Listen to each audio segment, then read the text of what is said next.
আসসালামু আলাইকুম রহমতুল্লাহি বারাকাতুহু। আশা করি সবাই ভালো আছেন। আমি আল্লাহর রহমতে ভালো আছি।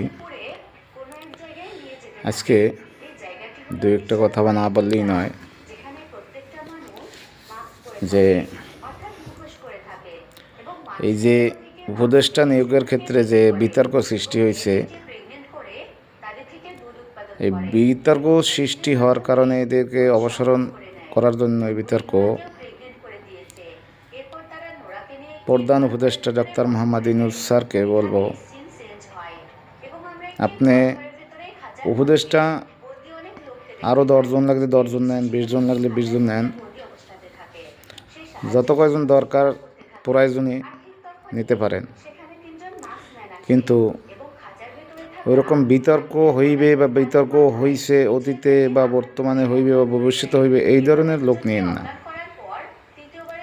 বাংলাদেশে বহুত লোক আছে, সততা, বিদ্যা, বুদ্ধি, জ্ঞানী, শতে শতে লোক আছে। আপনি এর ভিতর থেকে আপনি কিছু নিয়োগ দেন উপদেষ্টা পরিষদে।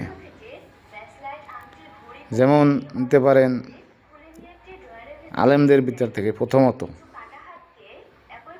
যেমন একজন নিছেন ধর্ম উপদেষ্টা, খুব সুন্দর, বেস্ট।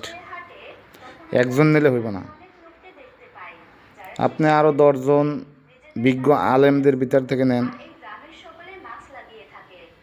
বিশ্বাস করেন, যদি 10 জন নেন, 10টা উপদেষ্টা, 10টা মন্ত্রিপরিষদ দেন, একটা টাকার দুর্নীতি ওদের কাছ থেকে পাইবেন না, বা অন্যায়, অবিচার এরকম পাইবেন বলে আমার মনে হয় না, যেটা অতীতে দেখেছি।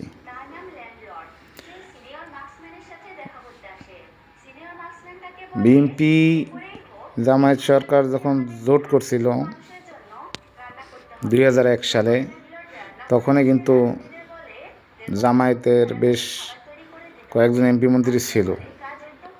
তার ভিতরে তারা 2 জন ছিল মন্ত্রী,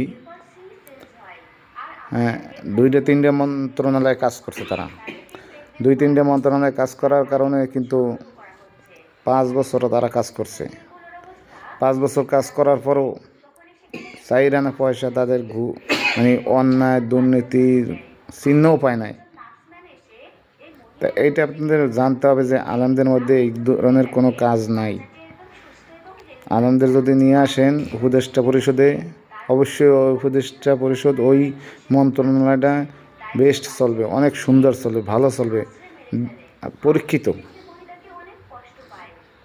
তাই আমি আশা করি এই বিষয়ে আপনারা সবাই তাদের পরামর্শ দেন। কারণ ডক্টর মোহাম্মদ ইউনূস স্যার বলছে, তো আমার ভুল হইলে আপনারা ধরিয়ে দেন। তো আপনারা ধরাই দেন, বলেন যে 5 জন 10 জন আরও বিজ্ঞ আলেমদের ভিতরে নেওয়া হোক। দেখবেন অবশ্যই ইনশাল্লাহ তার সাপোর্ট করবে, দেশের সাপোর্ট করবে, দেশের জনগণের সাপোর্ট করব এবং ভালো কাজ হইব। আশা করি বিষয়টা আপনারা বুঝতে পারছেন। বেশি করে শেয়ার করবেন, সাবস্ক্রাইব করবেন, সঙ্গে থাকবেন। আসসালামু আলাইকুম রহমতুল্লাহি বারাকাতুহু।